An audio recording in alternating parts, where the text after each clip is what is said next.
Can you hear me now? Can you hear me now?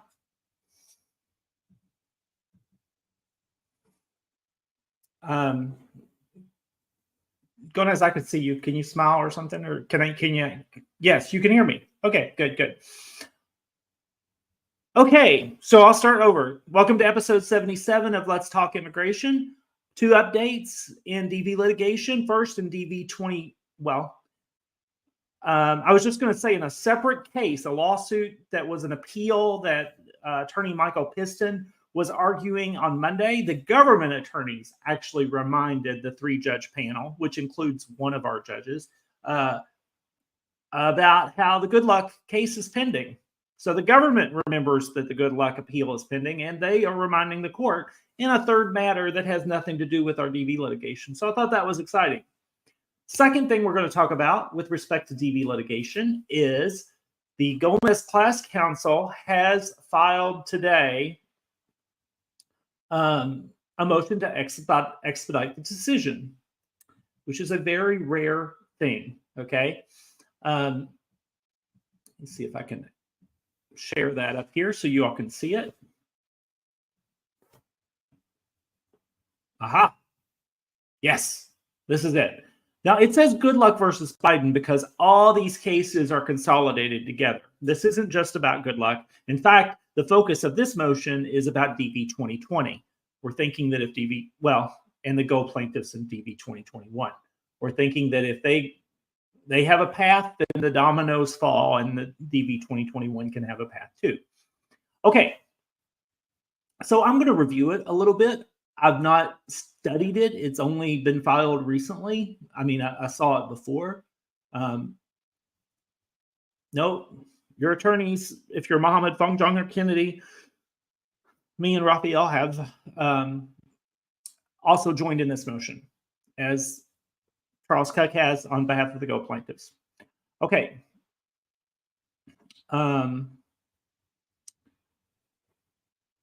So basically, we moved this court to expedite the issuance of a decision, which allows this, and that's pursuant to this code of law that says that the court can expedite any consideration for good cause if it's shown. Okay, if we give a good reason, they can expedite the decision.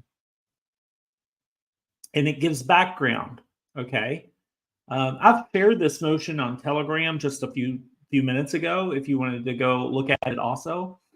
And then we will email it out also to our clients later today. So this action began July 17th, 2020, when Gomez plaintiffs filed an amended class action complaint challenging defendants' appellant's presidential proclamation.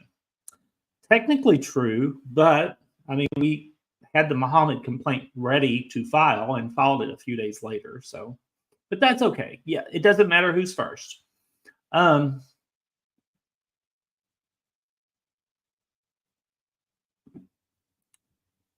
July 10th is when Muhammad filed our case. And then there's the Ager case and the Fong Jong, and we give the background. This is all background. That's why I'm scrolling through it so fast. We're like reminding the court, this is how we got here, okay? And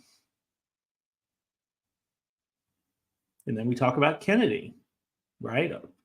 Which, I forget this, it was exactly 1,000 fiscal year 2020 diversity visa selectees from 81 different countries. That's how many Kennedy plaintiffs that we had to start with.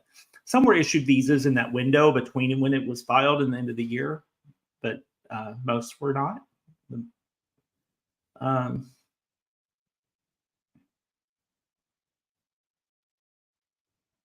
Okay, and then so here, the last part of the background, they talk about how on behalf of the Muhammad, Fong Jong, and Kennedy plaintiffs, we had went to Judge Mehta and asked him to remove the stay, and they explained what happened here. That the district court, Judge Mehta said that he couldn't because of the pending appeal, and because of the appeals court has control over the aspects of the case involved in the appeal. And that's because of this decision called Griggs. Okay, so here's the argument. Okay, this is 28 pages and we're on page 16 before the argument even starts. So the matter involves an award of injunctive relief. That's true. Talks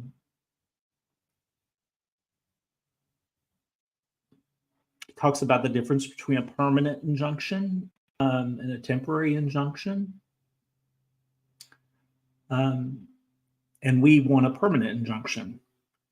Okay, so the good cause that justifies the expedited issuance of a decision, it's been more than 2 years since the district court granted defendants a stay pending appeal. 2 years. You all know this. Many of you remind me on a regular basis how many days. So that's a little bit longer. They use the word atypical length. It's a longer length of time waiting for an appeal than normal, and that wait is injuring the class members. And they say, see declaration of Tess Helgren. Tess Helgren is an attorney who is also one of the Gomez class counsel, great attorney, and she has attached as an exhibit that's a declaration that explains the stories that they're hearing about from Gomez class members.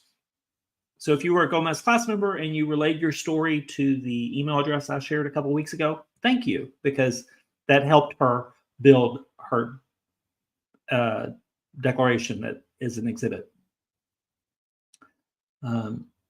She said class members reside in several countries that have been thrown into turmoil by war and conflict in the last 19 months, including Afghanistan, Sudan, and Israel. And she puts a footnote here. And in the footnote, she says, if the court's resolution of this motion would be aided by additional individual examples, then she would provide them, which is great. They haven't wanted to do a survey of examples, because they don't want to provide the class members hopes for an imminent conclusion of this litigation. I struggle with this issue as well. A lot of you say, why don't you send out an update to your DV clients? The update would say, I don't have an update. And that, just the email itself would make you think, oh, yes, we've got news. We don't have news. So what Gomez counsel is saying there is, we don't want to get the class members excited if we don't have a decision coming. Okay. She said that you all need clarity about your chances of immigrating to the U.S. I agree with that. And finally, the public interest in the speedy disposition of civil actions further demonstrates good cause. Okay, justice delayed is justice denied. Okay, and that was from this actual circuit court that phrase came. And so some of you quote me that sometimes.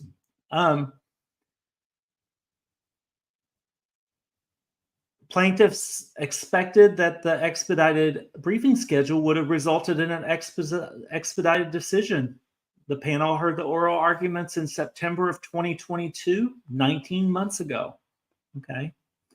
So that's all there is to this as far as the actual motion. And then there's the declaration. And I am going to show you the declaration. I want to show you how Gomez class counsel really has done a good job here. Counsel Andrew Pincus, who has done a certificate of compliance, like you're supposed to follow these rules. He's done a good job of that. Okay. Exhibit A. There's only one exhibit. This is the declaration of Tess Helgren. And some of you are scared. Oh no, is he going to share my individual stories? No. What she does is general. Okay. She's not talking about individual named plaintiffs. So she's the director of legal advocacy of Innovation Law Lab. They actually run that website too that you could go to for resource if you're a Gomez class member. Okay. And so she talks about who she is. Okay. And then in her capacity as class counsel in the Gomez case, she submitted declarations to the court before, not this court, but the district court, summarizing the ongoing harms to the class member. So this isn't the first time that she's done this. Through outreach to individual class members and correspondence to our Gomez class email account, class counsel continue to receive regular emails from class members who hope to receive updates and clarity on the timeline of this case, in particular when the processing of the 9,095 DV 2020 visas that Judge Mehta ordered defendants to adjudicate in this October 2021 order might begin. When will it start? So they received hundreds of messages from class members who expressed their ongoing harms from uncertainty about whether and when their DV 2020 visas will be processed. I too have received hundreds of such messages. Okay, class members despair with the uncertainty of their DV 2020 visas. Many class members have written that the struggle to maintain hope as the case stretches on without resolution. It's difficult to keep hope. I see that a lot in the Telegram groups. Class members have written that they are depressed and that I've got mental illness because of my case. That is not supposed to happen. Self-identified class members from Afghanistan, Armenia, the Democratic Republic of Congo, Ethiopia, Gaza, Iran, Israel, Russia, Sudan, Ukraine, and Venezuela, and Yemen have reached out to inform class counsel that they are in danger because their DV 2020 visas have not been processed. President Biden is putting them in danger, okay? That's what this is saying. So for these individuals and class members like them, receipt of an unlawfully withheld DV 2020 visa would enable them, in their own words, to flee the war and the critical conditions that they have been subjected to. As one class member in Iran explains, we face daily threats and a lot of fear governs my life.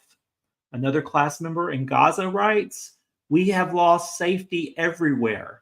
We have been displaced from more than one place to escape bombing, missiles, and explosions, the sounds and effects of which my children have suffered from. We have lost our home, work, and everything we own. And now we live in a displacement.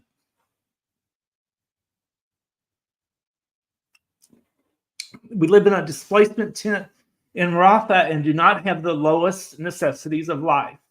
We suffer from lack and the unavailability of basic food stuff. No food. Me and my children, and we suffer from the spread of epidemics and diseases and the lack of treatment and health centers. Other class members express their eagerness to contribute to the United States. Some class members have shared with the class counsel the expertise and experience they hope to bring to this country, including as healthcare professionals. It is amazing how many doctors and nurses and medical professionals, scientists, professors win the DV lottery. A good deal of our Muhammad clients, I remember at least like 20 out of the 200 had doctorates. Okay. So other members have shared they've made significant personal investments in their diversity visa process, including leaving their job, selling their vehicles, taking on debt that they continue to struggle to pay back. And many of them, she didn't put this, paid for your lawyers, right? You paid us. That costs money. So the overwhelming sentiment of the messages received by class counsel is the desire for clarity on the outcome of the case.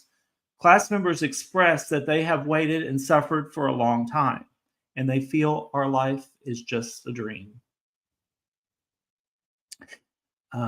Tess writes, in my last declaration to the district court in February 2022, I personally attested to the consistent desperation, hopelessness, and dire conditions that class members express due to their wait for diversity visa processing, as well as their uncertainty of whether it will ever occur. In submitting this declaration, I reaffirm this understanding of class members' continued experiences and hope to make class members' ongoing harms known to the court. She has done a good job here. And so there she signed her declaration, and that is the motion that was filed today by Gomez class counsel. My computer is not my friend today. Okay, so I'm gonna, is there anything else going on?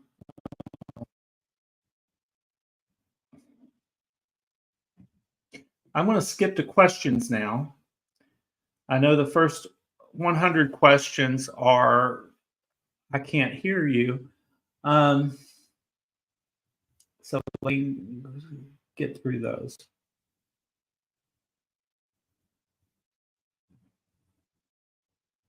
Omar says, from your information, how many good luck plaintiffs remain after 4 years? We started with 24,000 good luck plaintiffs for DV 2021. 3,000 of those plaintiffs were issued visas primarily in August and September of 2021, which left 21,000 plaintiffs, about 10,000 families that are waiting for DV 2021 visas. And of course, there's only 6,914 DV good luck visas. Very few good luck plaintiffs have asked to be dismissed from the lawsuit, which is very good for us because it's a lot of work for us to do that. The judge has to manually do that because we can't get everybody sign off on it. So it is fine if you have decided not to immigrate, but you're still a plaintiff. That's fine. Okay. It would create so much work if everybody decided that had already entered the U.S. wanted to dismiss their claims, that we wouldn't be able to get anybody in. So basically the number of plaintiffs is still basically the same, and we're going to keep it that way. I think the question you're really asking is how many of the 10,000 families, 20,000 plaintiffs have found another path to the U.S. And I say it's a minority, probably 5 to 10%, or found other paths to other places, Canada, Europe, or just decided not to immigrate. It's a very small number. Okay, it's probably like 5%. Okay. Charge us with some positive words. Seriously, we're in a bad mental health situation. Oh my goodness. Positive words. Well, Gomez class counsel has filed this great motion, and so something's happening. And so we have reasons to be optimistic. Okay, now I'm going to look at the 100 people reminding me that I don't know how to use my computer. Okay, there we go. When will the decision be made by the judge in DV 2020 and the DV 2021 case be issued? Okay, Eduardo, right now we're waiting on the outcome of the appeals for DV 2020 and DV 2021. That's only a small number of the DV 2021 selectees whose journeys continue, right? But we're waiting on the outcome of the appeals, and federal judges have absolute discretion over when they issue their orders. We do not know when that will happen, and there's no reason to speculate about it because nothing can be gained from speculating about that which you cannot know. Okay.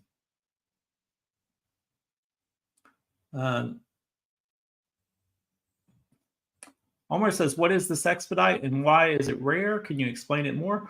Oh, I will explain why it's rare. The custom is we submit all of our briefs and we have oral arguments when they're requested by the court. And then we let the judges deliberate and bring their decision when the judges are ready. If everybody's knocking on the judge's door and saying, hey, have you given me an opinion on my order yet? Then the judges would never get any orders done. So it's best to respect their time and let the judges decide, how to prioritize their workload, their dockets. However, in this particular case, plaintiffs and class members are experiencing a lot of hardship, and have pushed us really hard to do this. So that's why this is happening. But it's been filed now. I'm sure the government will file an opposition saying that all diversity visa selectees should be happy not coming. I don't know what they're going to say. You know, the government's a little crazy. VS says that Nicolette speculated about the impact of Macintosh. Yes, I remember she did. Do you think the decision benefits us? I don't want to speculate about that. I found Nicolette's speculation interesting, but I don't really have an opinion. COVID-19. I don't know why you're saying COVID-19. I hope you don't have COVID. If so, I hope you get better soon. What about good luck? I've already covered one update in good luck, in that it was mentioned in the circuit court in another case on Monday in oral arguments. That's the only update I have, plus the related update that this filing in Gomez happened. Okay. Good luck.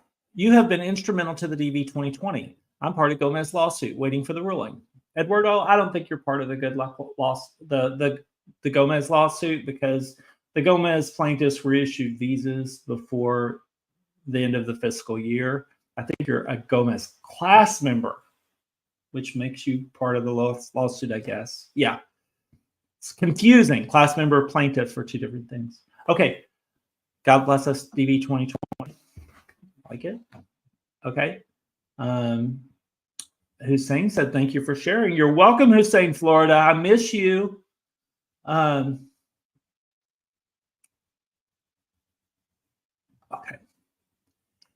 Braz says, do you have any recent information about administrative processing backlog with respect to immigrant visas for Iranians? I do have a declaration from April 7th, almost right at a month ago, that says that there are now 61,000 applications awaiting security advisory opinions in Carson Wu's office, the SAC office in Washington, D.C. But they still only have 37 analysts. So it's sort of curious, because that means from December to April, somehow they got through, they reduced the backlog by 5,000 applications, which was great. 5,000 advisory opinions, I should say.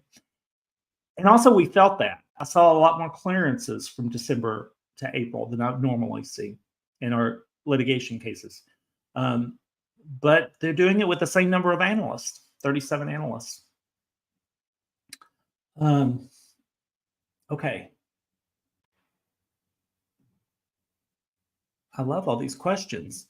How many chance Nepali DV 2020, sir, please? Okay, everybody has advantages and disadvantages to their path when it comes to class members, DV 2020 class members. Let me tell you something. If you are Nepali, you have this huge advantage over a lot of other DV 2020 class members, in that you have the most awesome embassy in the world. Let me give you an example. Our DV 2022 case, our lawsuit that we filed in Chicago, had several hundred plaintiffs that were waiting on interviews from Kathmandu, and they all got interviews, all of them. Okay, I've never seen anything like it. Kathmandu knows how to do the diversity visa program. They know how to do it efficiently. Very rare I ever see a mistake. I don't know who runs that embassy, but they are great. So you are in a good situation in that you're assigned to an interview location that's awesome. Okay. Eduardo said, could we still expect good results? Yes. If I did not think that you could expect, well, I don't like the word expect. You hope for good results. There's no reason anybody should have expectations right now. Okay, we need to have hope. So I'm hoping for good results. Okay. Omar says, is this motion is directed to the 3 judges on our appeal, or it goes to another 3 judges? Great question. It goes to the 3 judges looking at our appeal.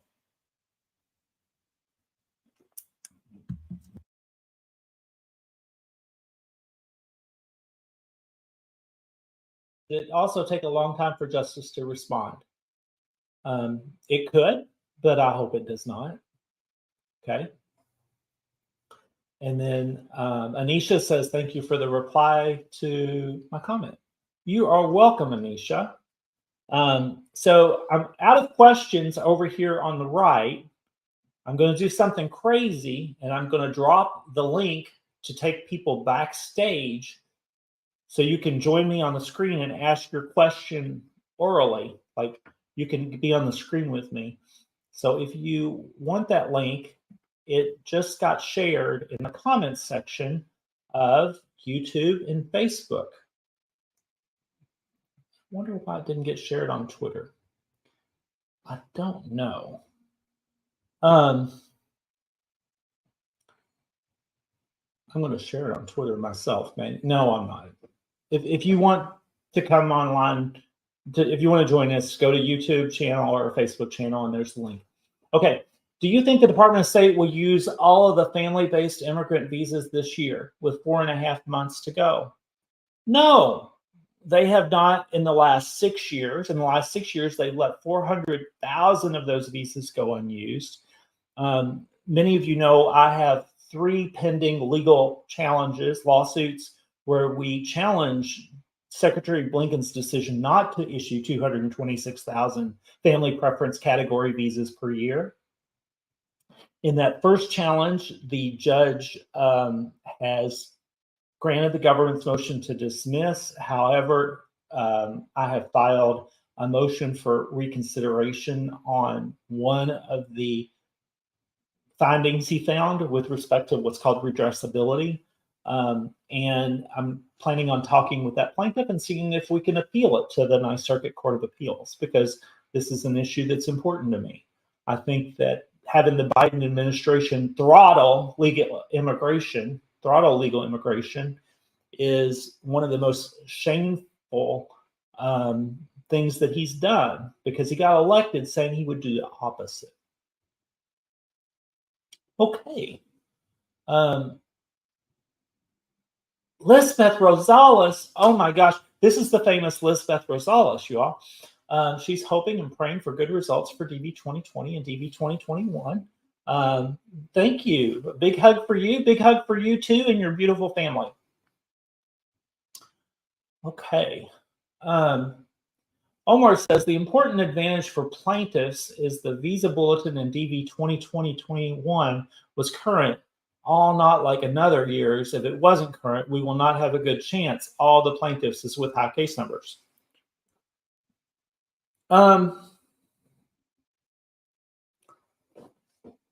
Yeah, all DV 2020 and 21, all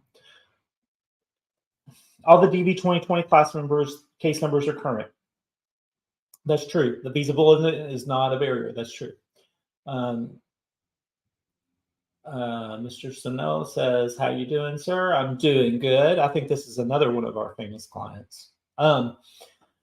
So nobody's gonna find that link and come backstage with me. I was really surprised about that. I thought that you were.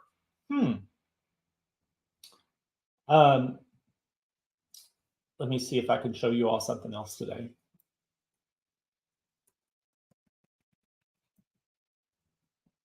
Yes, I can. I might get in trouble, but most of you know I don't mind getting in trouble. It's okay. Many of you wonder what happens at the SAC office in Washington, D.C., where analysts are reviewing cases in AP, security advisory opinions that were sent from consular officers after collecting DS 5535 responses. And that was a big mystery. And it's still a mystery in part, but we learned a little bit about what happens today by accident. Well, I learned last week. And I'm going to share it here. And hopefully the U.S. government does not unplug my computer or blow up my house. We're going to see. There's a website in the U.S. called LinkedIn, okay? LinkedIn is where employees can put their professional profiles, and it's like Facebook for business. And I recently become aware that visa analyst for the U.S. State Department has a LinkedIn account where they explain what kind of work they do. And I am just really excited to share that information with the people who are the victims of this work. So Mr. Drew Gade is an ambitious VCU graduate with a top secret clearance. Okay, he's going on a public website and bragging about his top secret clearance, which, so, you know, he has this coming. Okay, so he is a visa analyst, Contracting Resources Group, Inc. For full time. He's been there since January of 2023. I think hybrid, I'm not sure what that means. It could mean he works remote. He works closely with the Department of Justice to assist in the analysis and resolution of issues regarding visa-related litigation cases. That's like the mandamus lawsuits we filed. Checking the status of visa-related litigation cases by reviewing the complaint in question and identifying what the likely outcome of the case may be and communicating with the consular offices above. So that means when we file a mandamus lawsuit and we serve it on the government defendants and their attorneys, they take the box that they receive every day of new complaints into Drew Gade's office, and he goes through it and looks at the complaint and says, oh, this delay's been too long. Oh no, that they have cancer. And based on that, he's probably the person that has the most influence on whether or not a mandamus lawsuit is one that the government fights or one that they decide to clear. He's probably one of the people responsible for checking up on cases too, to see whether or not they're doing things correctly or if they lost it. A lot of times people hire us to file a mandamus lawsuit for a case that's in AP, and it turns out nothing was ever going to happen on that case because the consular officer put in the review notes in the CCD that they sent a SAO request, but then they didn't do it. It was still in drafts or something like that, right? So when we file a mandamus lawsuit, Drew Gade looks into that, okay? He coordinates clearances and conducts research on visa-related litigation cases by gathering information from a variety of sources, including, but not limited to, applications, supporting documents, the internet. Oh no, what if he's watching this live? Telephone calls, government, commercial, and open source databases. I don't know what they mean by commercial databases. I'm very curious about that. But, that means commercial means they're paying for access to a database, right? So he writes recommended findings in clear and concise manner that summarize the information gathered and identified during the research. He supports a team of 15 lawyers, 15 people who are probably mad at him right now, with a focus on assisting with intake of new visa-related litigation cases, which is what we do. He interprets complex laws and regulations. Actually, I think those 15 lawyers probably do the most of that, but he's ambitious. We know this. He comprehends and communicates with the security requirements for a visa in a professional and courteous manner over the telephone and in written communication. Well, that's good. Keep up the good work. Drew Gade, don't be mad at me. But now we know more about what happens when a mandamus lawsuit is filed. There's some interaction there between what happens in the SAC office with like cases that are in AP and what happens when a lawsuit is filed, because I think that's like when a lawsuit's filed, it's like one of the only ways to get a case out of AP other than just like crazy luck. Oh, I've got some more questions over here. Let's go to questions again.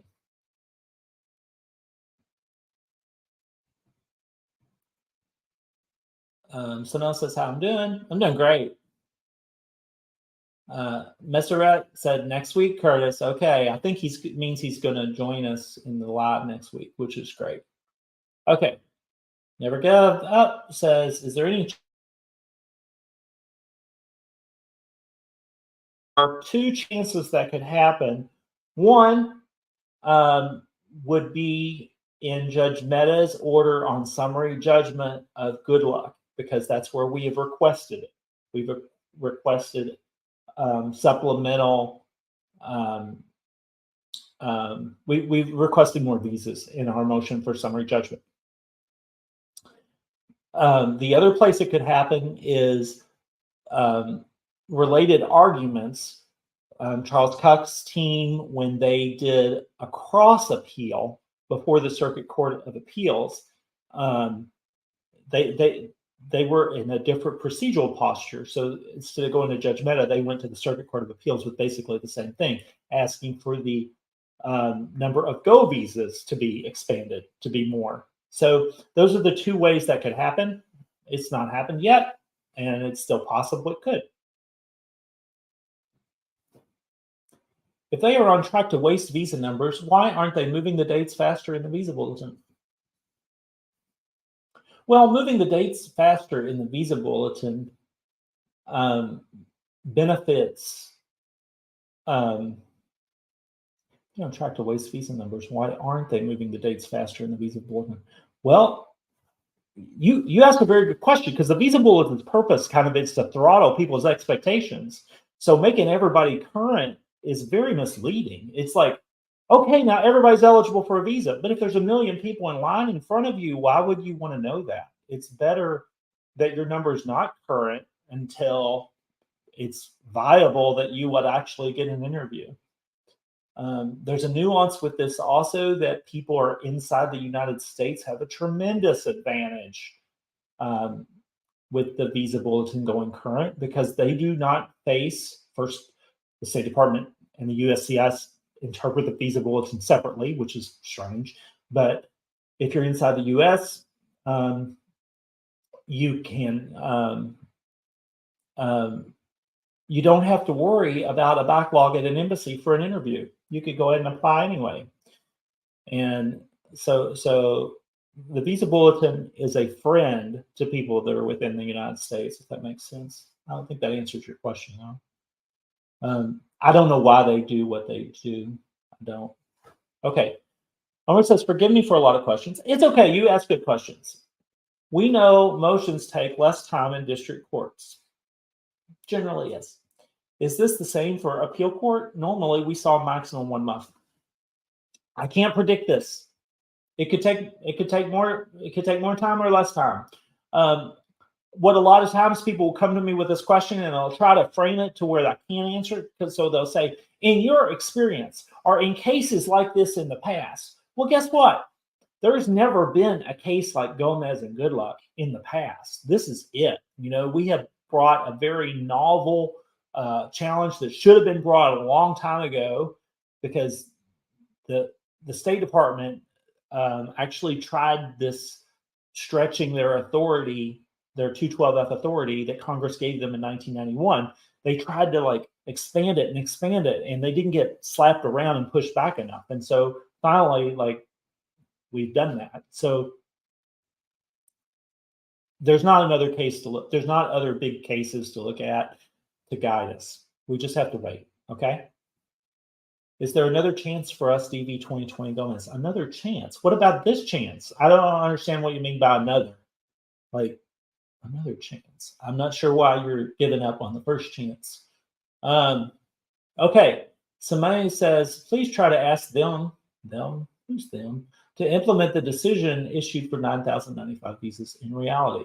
Okay, somehow, if you want to go back to the beginning of the YouTube, I actually read the motion that was just filed where we did that. Okay. From your point of view, when will the court ruling be issued? I don't have a point of view on that. And you say, why this delay? I don't like that.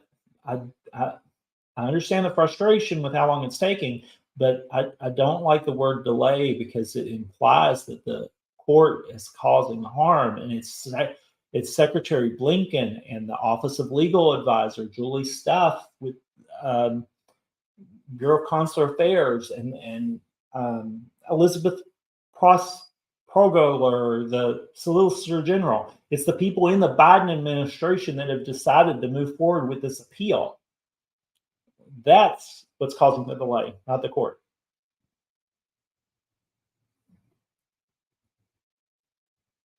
If you just say you're DV 2021 and you don't indicate your good luck, I assume that your journey's over. I mean, you could be eligible for a visa in gray, but you'd bring that up, right? Okay, what about DV 2022? Okay, Tarot Man, I have bad news. DV 2022 was over in 2022. It does not move forward. Mamu Amior says, do you think the government will give up appealing if the judges will be positive in their answer? I don't know. I really don't. Hello, Sergey. What about the motion filed by Gomez class counsel? You'll need to rewind. I'm not going to repeat myself. Where is the 9,095 visas which decided by the Judge Mehta? Well, they are frozen. Okay. Judge Mehta issued a stay of his order, and now he's not going to disrupt that stay. He says he can't while the appeal is pending. So they're frozen. That's where they are. Omar says, we have a lot of faith for this. Helping judges feel our pain with their stories and a lot of waiting. Me too. Okay. What about the interviews? Maybe it's too early to ask, but I am curious about the place that we will be interviewed. Some of us moved already. It will be at least 4 years for DV 2020, right? I don't have any more information about that than what we had a year ago, 2 years ago. I've asked the State Department multiple times whether or not DVs that were reserved in litigation will be able to be redeemed as green cards by people that are already located in the U.S. I asked first that question on behalf of Afghans that were relocated, because we had some Afghan DV 2020 class members, I think clients too, that were relocated, airlifted, and resettled in the U.S. And I'm like, can their journey continue? And the State Department did not have a position. They said they are aware of that issue and they're talking to the Department of Homeland Security, but they are not going to make a decision because they're confident that they're going to win the appeal, right? However, the government attorney, Josh Press, who's notably anti-immigrant across the board, he did say that he didn't think that the Gomez Good Luck plaintiffs, Gomez class members, Good Luck plaintiffs should have access to green cards in the U.S. because these are lawsuits about visas. These were not lawsuits about green cards. So that's one argument that the government might make if they decide to fight that. The thing is, that fight, I don't know how that would happen, because if the judge, if we win the appeal and Judge Mehta says, okay, issue the visas, those visas are going to get issued very quickly. And I don't know if there's going to be time for someone in the U.S. to get a court's attention to try to adjust that. It's going to be an interesting situation.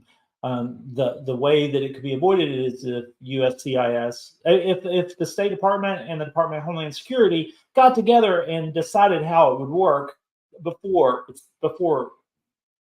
it was in process. But that's not how they roll. They usually screw things up. You're welcome. Never give up. Omar says, thank you, Mr. Morrison. Appreciate the answers and hard work. You are welcome. Thank you, everybody. It's been a really exciting 50 minutes. If you joined late and you wanted to see my thoughts on the motion that was filed today in the Court of Appeals regarding Gomez, you can rewind to the beginning, because that's the first thing I talk about. Actually, the first thing I do is I start talking with my volume turned off. But then I talk about that. So you could go listen to that. So I'm going to go ahead and wrap up today. And I'll be back, though, next Wednesday for episode 88 of Let's Talk Immigration. Take care of each other and take care of yourself.